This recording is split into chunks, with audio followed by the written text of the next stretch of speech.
Welcome to Body Signals, a Signos podcast. I'm your host, Bill Tancer, Chief Data Scientist here at Signos. This is Season 2, Episode 12. Can melatonin make you fat? And answers to other Ask Me Anything questions, Part 2, with Dr. William Dixon. On today's episode, we answer questions submitted by Signos members. We'll be addressing queries like, why does my glucose spike at night? And is that detrimental to my weight loss? Why do I experience multiple spikes from a single meal? What about these new semaglutide drugs I've been reading about? Which is worse, high stable glucose or high glucose spikes? And can pain cause glucose spikes? Just a reminder, the statements and opinions expressed by Dr. William Dixon are for educational purposes only and do not constitute medical advice. No doctor-patient relationship is established by Dr. Dixon's participation on this show. The opinions and statements of Dr. Dixon do not represent the opinions of his employer. Now on to today's show. Welcome back to Body Signals. We are thrilled to have Dr. William Dixon back on the show. Doc's one of the co-founders here at Signos. And for those of you that don't know or are not members of Signos, when you join Signos, you get access to our private Facebook group. A wonderfully supportive community, and we decided to go out to that community and ask them what questions they had that they wanted to ask our staff. So we did an episode. Our last episode was with Alyssa, and Alyssa is our metabolic coach. She's one of our registered dietitians. We handled nutrition and diet-related questions, and we decided to save the medical and sciencey questions for Dr. Dixon. So, Doc, welcome back to the show. Thanks for having me. So we're going to launch right into some questions that we got. Are you ready? I'm ready. Okay. First question we got from our private group was, why do I have overnight dips and spikes in my glucose? And the second part of that question, are glucose spikes during the night detrimental to my weight loss goal? This is definitely a question of high interest to people. And I think, even people who maybe check their glucose in the morning or gotten tested at doctor's offices before, their glucose has been in a good range. And so when you're awake and you're checking, it seems okay. And then when you wear a continuous glucose monitor and then you start to see, oh, wow, I'm actually quite high overnight. It's a pretty can be surprising thing. And certainly for me, it was, we talked about this before, but one of the first things I learned was that if I ate high sugar yogurts and soy milk from our hospital lounge before I went to bed, I was, 150, 160 all night before dropping down in the morning. And that was one of my first big takeaways that I had. So there's a variety of reasons that could be causing this. And without looking or talking to a specific person, it's harder for me to say exactly why. So I will say, the first answer is, I don't know. Well, that's part of the joy of this experience is that something that you have to kind of, to some degree, try to work and figure out for yourself. But I do. Right, everyone is different, right? So that is a common theme. And one of the wonderful things about Signos is that it's very personal. So it's not like there's one answer for everyone, but maybe that's a good thing. Exactly. But I will give some things to investigate. And maybe it will help you kind of think on and figure it out for yourself. So for me, the first and most obvious answer is a late dinner with a high proportion of carbs, or a lot of post-dinner snacking or dessert that you're just continuing to digest late into the night. In general, people process carbs better earlier in the day. You're still moving around. And then we also actually see, based on circadian rhythms, that people can process carbs better earlier in the day as well. Which is a huge topic we might cover another time, and we'll dip into it a little bit in a bit. Everyone's different, like we were talking about. And so some people actually like a higher carb dinner, which helps them fall asleep. But for me, generally, I actually feel like I get some night sweats and I wake up in the middle of the night and I look at my Signos and I'm like, yeah, as expected. The pizza that I ate or the spaghetti is keeping me up. One thing that we've talked about before is that alcohol can really delay digestion of a meal. And so even just a drink or two with dinner might delay what you're digesting until later in the night. Yes, I've experienced this myself. And at first I thought I had discover the cure to obesity or weight loss and a couple of glasses of red wine. And I didn't realize in the beginning that those 2 glasses of wine could delay a spike 2-3 hours. So if I ate a late meal, that spike was coming in the middle of the night. So that is definitely, I've seen that. So anecdotally, I could support that as one of the reasons. For sure. And related to that a little bit is potentially high stress before you go to bed. So certainly if you're on your phone and thinking about a busy day in the morning, or any of the many things that we know we probably shouldn't do in terms of screen time before bed, but we do anyways, that could potentially be something. So some nighttime rituals around winding down or decrease phone time, that kind of thing. One of the kind of more counterintuitive answers that I found is actually possibly a lack of carbs at dinner. And so while not to the same extent as carbs, both fat and protein can increase your insulin response. And so when you go to bed, you might still have some circulating insulin from the high protein, high fat dinner that you had. And so you might actually be producing glucose overnight to prevent from going too low. And so sometimes if you actually add healthy carbs to your meal, so like complex, high fiber or starchy carbs, see if that kind of increases your digestion of carbohydrates, which actually paradoxically lowers your glucose overnight. So let me see if I understand this. If I have excess circulating insulin from those fats or proteins, that's going to cause my glucose to probably go too low, right? Unless I'm insulin resistant, then I've just got insulin circulating. Right. Well, maybe not too low, but just lower. And then that might cause like a reactive. Could it be a reactive hyperglycemia where my blood sugar spikes up? Similar to the way that where if people are accidentally giving themselves too much insulin, who are, for dosing insulin, they might actually have similar counter regulatory things kick in where they actually increase. And so paradoxically, you actually lower kind of nighttime doses of insulin for some people who are having higher glucose overnight or high morning glucose. Yeah, absolutely. But your body may be doing that kind of on accident. Got it. And then one of the things that we've been talking about is this way of that the circadian rhythm is part of all this, and so how it's this rhythm. The circadian rhythm is finding a more prominent place in general in eating behaviors and weight management as well. There's a lot of research coming out about that. For example, I think we talked about this too. Night shift workers, people don't get enough sleep, generally have higher glucose levels, higher lipid levels, higher rates of metabolic disease. In fact, just sleeping more is one way to lose weight. And if you increase the amount of sleep, obviously it's behaviors and the hormone that change in response to your increased sleep. But that's one way that people can actually help support weight loss efforts. And some of this might be through the timing and the action of melatonin. So melatonin, as you probably know, is like the sleep hormone. It's released around your usual bedtime or slightly before. And it actually can decrease insulin sensitivity in the short term.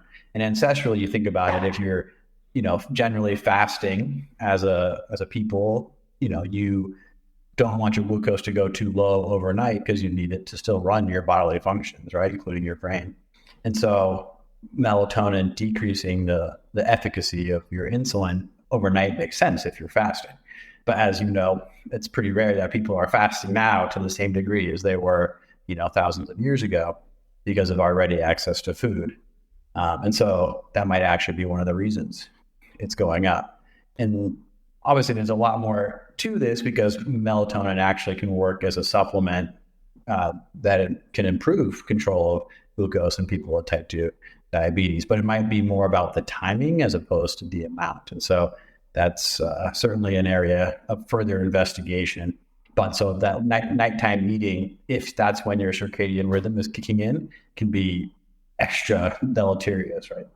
So let me get this straight. If let's say I take a 10 milligram melatonin tablet before I go to bed, if I also am a late night eater, that might be problematic. Right. So doing those two together would be worse than either one by themselves, right? So just taking melatonin to help you sleep is generally fine, right? It's a well-studied drug. It's over the counter. It's hard to get things over the counter if they're harmful at all. Although melatonin does have some side effects. But if people are taking melatonin to help them sleep and they sleep more, probably that's beneficial. But if people are taking it to help them sleep, but they're also then eating, the things that we love to snack on late at night in terms of like, potato chips or whatever, that might be boosting the problematic glucose response we're having. Wow, that is a fascinating finding. Yeah. Before we move on to the second part of this question, I want to mention some anecdotal things I've heard from our members and also our staff at Signos that some people have reported with nightmares that they've gotten some spikes. I imagine that might have something to do with cortisol release, and that might cause a spike. Well, you have any thoughts on that? Makes sense. In terms of cause and effect, I don't know. Is it the glucose causing the nightmare or reverse? That could be. That's an interesting. I didn't think of it that way. That's an interesting. I do my best to avoid melatonin actually, and not from any fancy, metabolic things, but mostly because I have very vivid dreams, including nightmares when I take it, and so that's the side effect for me. And even just the over-the-counter tablets that you get are pretty. A lot more than your body would produce naturally. And just, fortunately, I don't work that many night shifts anymore. So I can usually be okay. If it's just one night shift, I can sleep kind of on either side.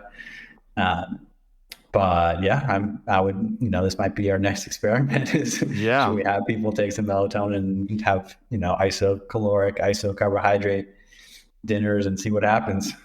And those of you who haven't listened to some of our previous episodes, we have covered our own staff experiments where we act as the guinea pigs and we try some things to see if we can affect our glucose and what we find using our Signos app. But on to the second half of this question. So I was always under the assumption that the best thing to do is get a stable glucose overnight. And the second part of this question from one of our members is, okay, so if I have some spikes overnight, is that going to be detrimental to my weight loss goals?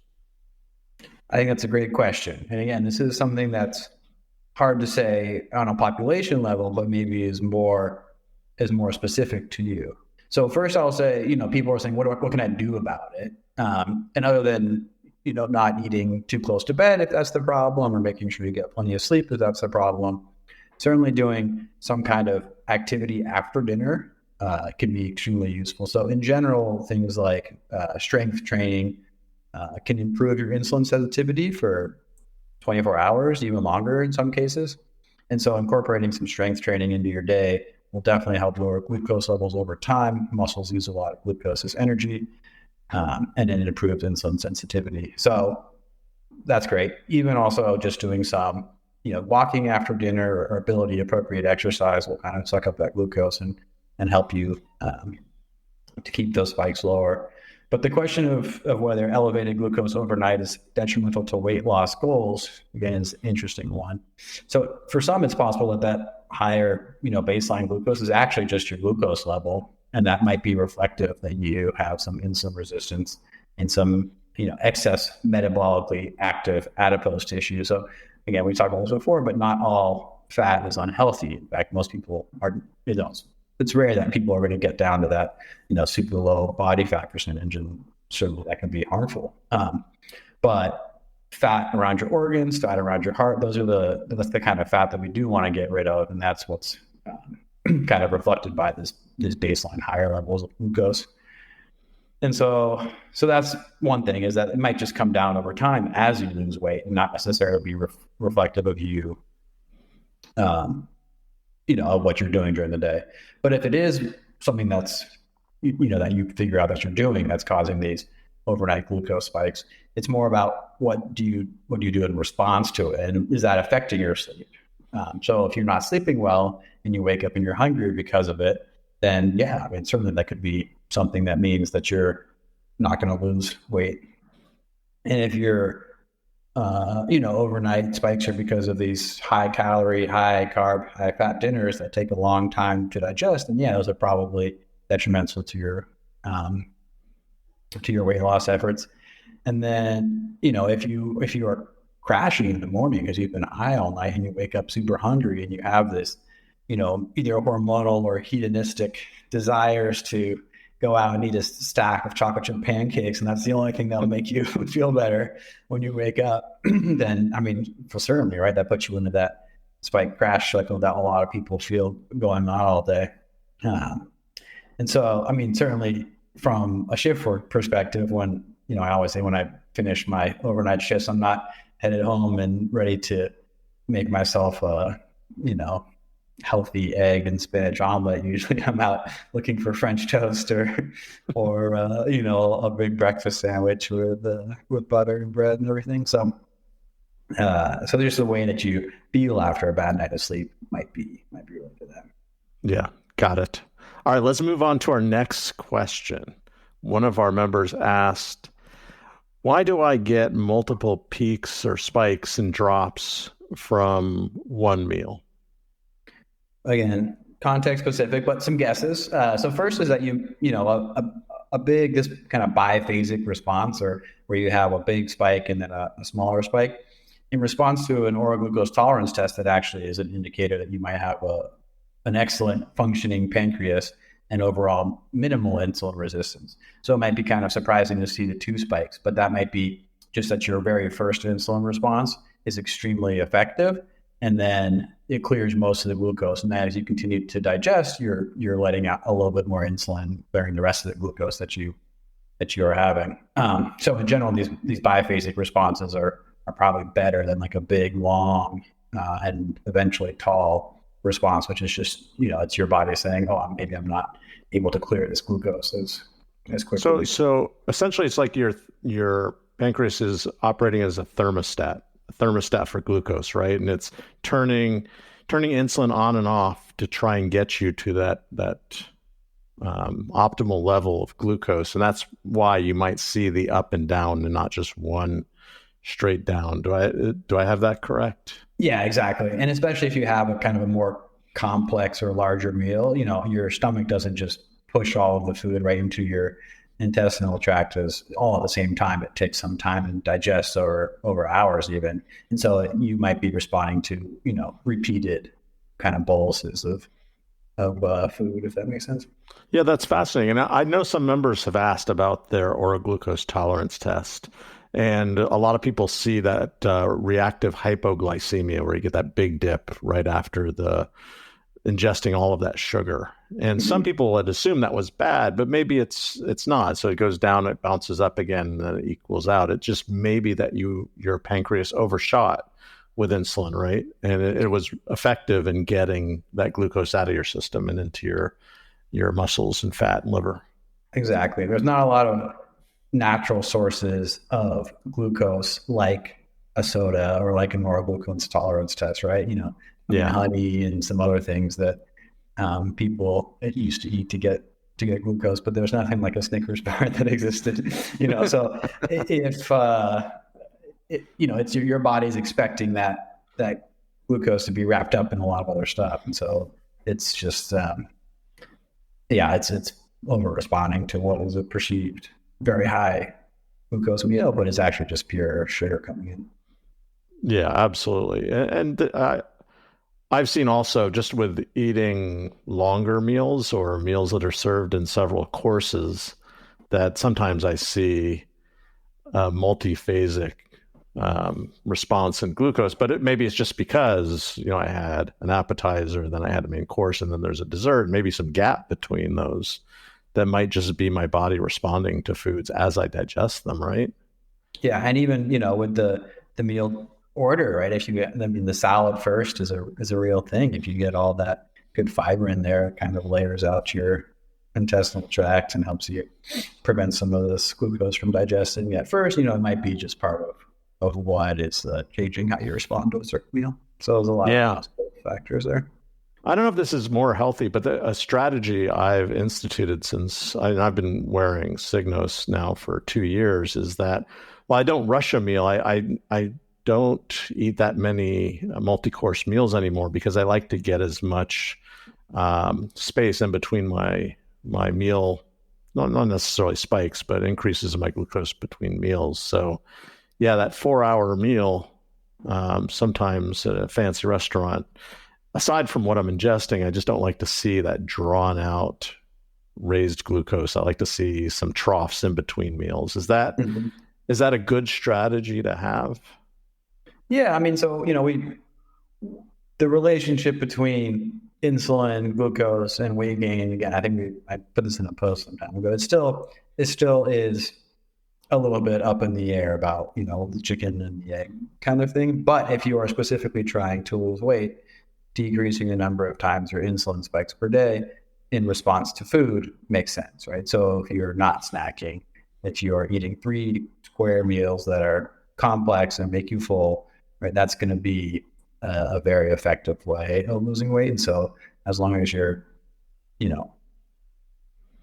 again, in the context of just one person, it's a lot easier to look at someone's, if you're high all day and it's because after, at lunch, before lunch, you had a bar that's 300 calories. And after lunch, you had a cookie, all of those things add up if that's causing your glucose to go up too. So there's one other point, and I think you already touched on this, that it could be, if you see a multiphasic curve, it could be the result of alcohol, that Mm-hmm. might cause that delayed spike, right? Mm-hmm. Yeah, and that's not a productive regulation of glucose on the Right.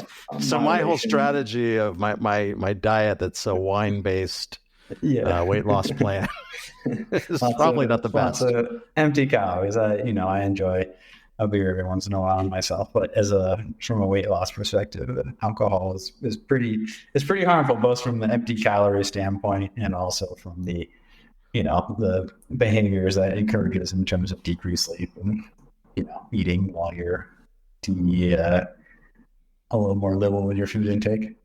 Right, as well as that greasy meal the next morning. Exactly. So onto this is a specific medical question from one of our members. Wanted to know your thoughts on some of these new semaglutide drugs. I think I'm pronouncing that correctly. Yeah, Correct? semaglutide, and tirzepatide is the one that basically just got approved for type 2 diabetes, and an obesity indication was probably soon to come as well. So in general, I think these medications are completely amazing, and for a lot of people will revolutionize both diabetes and weight management. And so, 2 out of 3, but soon 3 out of 3 are going to be prescribed for either indication. There was actually an interesting paper I was reading recently that was essentially suggesting that management for type 2 diabetes should actually be focused on, obesity management or excess fat management, as opposed to glucose control specifically. And so these drugs, I think, will actually be kind of a mainstay of diabetes treatment before some of the other medicines that are not necessarily affect your weight, but just your glucose, interestingly. So what they do is they work by binding something called glucagon-like peptide 1 receptors. And this has a few effects. First, these medicines increase insulin sensitivity and insulin production to decrease glucose level. And this is especially in response to dietary glucose. They increase feelings of fullness by decreasing gastric emptying and decreasing glucagon production. And that's what's released in response to kind of low glucose. And that can make you hungry or encourage you to eat. Or it also encourage your body to release glucose into your bloodstream. And so if, it makes you feel full for longer. And then also, even interestingly, it acts on parts of your brain that mediate hunger, so that it actually might be decreasing hunger signals and food intake. So you can imagine that it's a pretty effective drug for weight loss, or a medication for weight loss. But they don't make you lose weight. They just make it easier to eat in a way that helps you lose weight.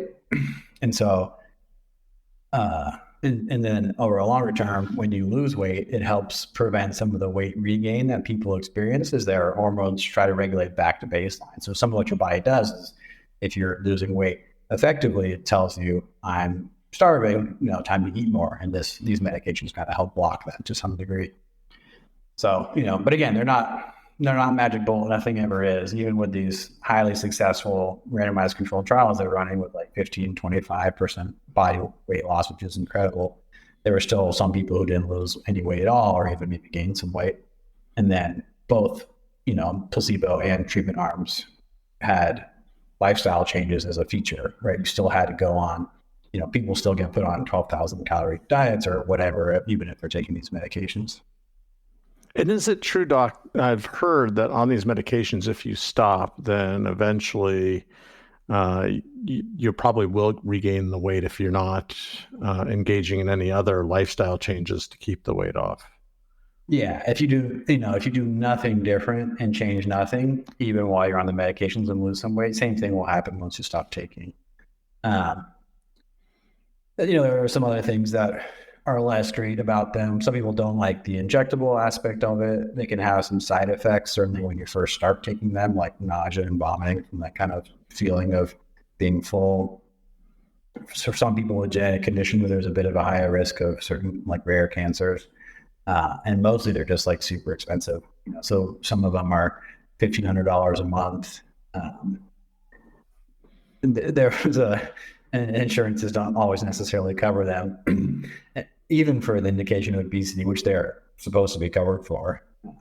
There was a New York Times article this week that I sent you, and I read it. Some really kind of the top obesity researchers about how difficult these are to successfully prescribe to people and have them covered.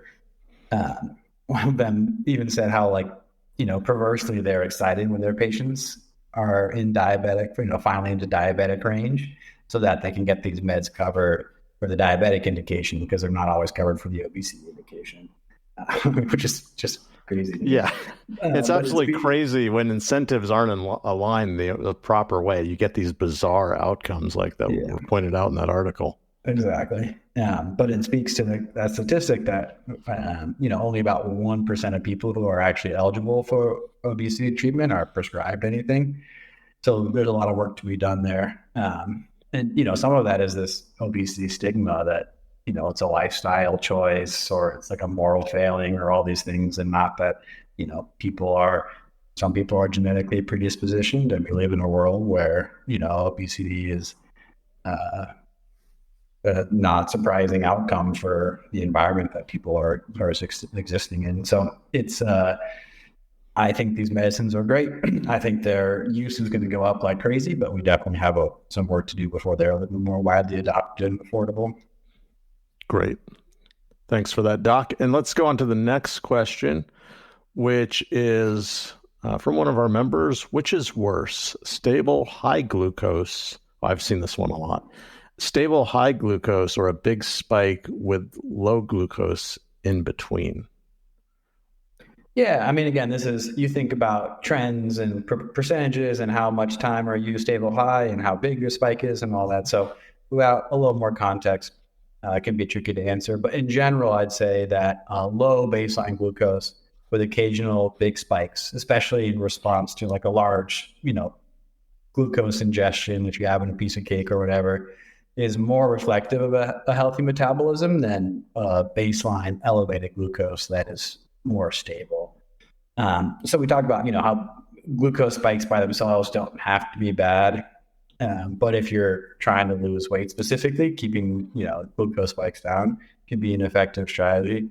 But from a standpoint of like, what is your current health, not what your goal health is or your goal weight, then a higher baseline glucose is probably more reflective of a dysregulated metabolism or insulin resistance. And so, that probably means that you have some excess energy stored in the form of fat in your body. And you're probably burning that because you're not spiking. It means that you're probably not doing the things that cause spikes, which in general are, high carb, high calorie meals like we see, but that you still have plenty of excess energy. And so the lower energy, the lower glucose likely means that you're probably have a more healthy metabolism. But there's of course a difference between a baseline glucose of 100 or 130 or 80. Those all mean different things too. So on to our last question that we have for you today. This is an interesting one. Someone asks, does pain or inflammation cause glucose spikes? Yeah, this is an awesome question, and I had to do some research for this one, and so we'll see what I've come up with. I'm gonna try to ignore inflammation for now because it's a little bit non-specific. There's a lot of reasons that people can have inflammation. Inflammation is not always bad, certainly, although it's kind of bandied about in the the wellness space as do this to decrease inflammation, but there's lots of inflammation that's good. For example, in your muscles after you work out, that's good inflammation. So and that could be a chicken and egg question too, right? Because elevated glucose, elevated insulin could cause inflammation as well as possibly the other. So yeah, let's just talk instead about pain and whether or not it causes glucose spikes. Yeah. So with just pain, I'll split it into three categories. There's kind of acute pain, chronic pain, and then psychological or emotional pain. Certainly when people with diabetes come to the emergency department when they have high glucose levels or their medicines aren't working, or, one of the things that we try to figure out is there an infection? Are you in pain? What else is going on? Because it's rare that people, their glucose levels just go up by themselves, that their medications have previously been working. And a lot of times we find that the urinary infection or the skin infection or something like that. So acute pain, I found a paper that kind of suggested as to how this can happen. So acute pain can cause insulin resistance by decreasing non-oxidative glucose disposal. So this is your high energy, short duration glucose use. So like muscles or running, jumping, that kind of thing. It's causing the same, it's decreasing how much of your ability to use glucose for those things are, which is interesting. Can cause increased cortisol, epinephrine, both of which can increase glucose. This is sort of the opposite of the improvements in insulin sensitivity that you think of with physical activity. And I think we had one member who was posting about her glucose being higher after she twisted her ankle, which is like double, right? Like you both have the pain that's causing your glucose to stay elevated, and then also you can't do the same exercise you might have to bring it down. But I think, this is harmful in the short term, other than, having a little bit higher glucose. Probably we don't know that. If it's damaging outside of like if you're in the hospital or recovering from an injury or like an infection.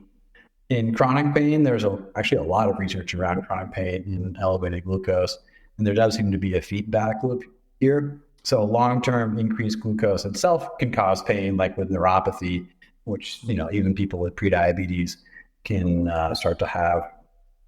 And then higher levels of glucose decrease wound healing and can make things like cuts or broken bones take longer to heal. And then there are also pretty direct associations between daily chronic pain, like fibromyalgia, and higher levels of glucose.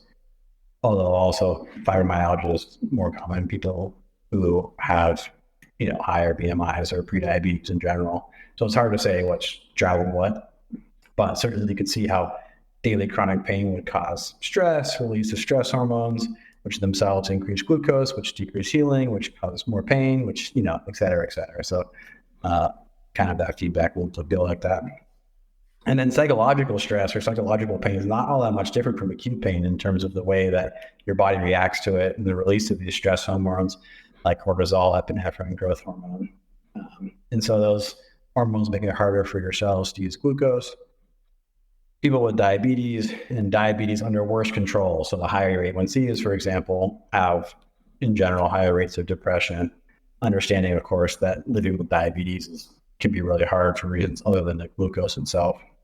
And while stress can cause glucose to be elevated, the opposite's true. So, people who meditate or do yoga or these like mindfulness exercises can actually directly bring down glucose for some people. That's a great point. So some self-care in terms of managing your stress is a great way of helping with some glucose dysregulation that's a result of stress and psychological stress.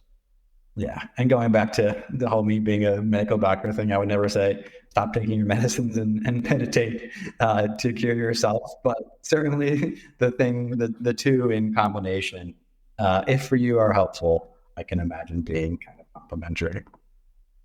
for myself, in terms of like psychological stress or anything, even though I don't necessarily I hadn't put the symptoms together prior to wearing a CGM, but certainly I could, I've gotten some headaches, or I get more annoyed more easily if I have a big spike and dip. I have these hormones raging around, but not everybody responds to glucose in that way. But from a weight loss perspective, like, what do people do when they are stressed? It's eating comfort food or ignoring physical activity or sleeping less. All these things that we're kind of talking about are actually can lead to improved glucose control. And so if your stress is causing these glucose spikes, and also these glucose spikes are causing stress and changes in your behavior, then you can imagine how that would be a bad cycle as well. And so if you're tying in these glucose changes with stress, and finding non-food ways of managing stress could be helpful to a weight loss effort. So, Doc, we really appreciate your expertise and all the insight that you've lent to these questions. And I want to thank the members as well for submitting such great questions. And we'll be taking more for our next AMA. So thanks for joining us, Doc. Awesome. Appreciate it.